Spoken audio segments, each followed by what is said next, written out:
আছে এবং কোথা থেকে এসছে ইলিশ? ইলিশ এসছে বাংলাদেশ থেকে এসছে।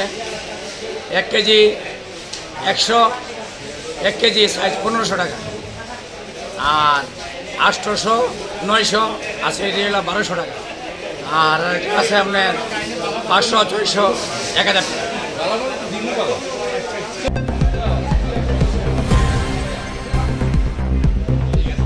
বাংলার মাছ ওই চাঁদপুরের মাছ ভালো কোয়ালিটি আসছে, বললাম সেগুলোকে ভালো মাছই আসছে। এটি ধরনের মানে ফ্রিজের মাছ আর কি। ফ্রিজের মাছটা হলে 1 কেজি 100, 1 কেজি এগুলো 1400 টাকা, 1400। আর একটা ফ্রেশ মাল আছে মানে কাঁচাটা 1700, 1800 টাকা এমন দাম হবে। 1 কেজি 200, 300, 1 কেজি 100 এমন দাম, মানে 1800 থেকে 1700। আর ফ্রিজের মাছটা হচ্ছে দাম কম 1400 টাকা। আর মজুদ ভালো এসছে, মাছ ভালো আমদানি আসছে, মাছ ভালো আমদানি আসছে বা ভালো মাছ ভালো কোয়ালিটি আইসে। চাঁদপুরের মাছই আইসে, ভালো মাছ একদম অরিজিনাল চাঁদপুরের মাছ আইসে।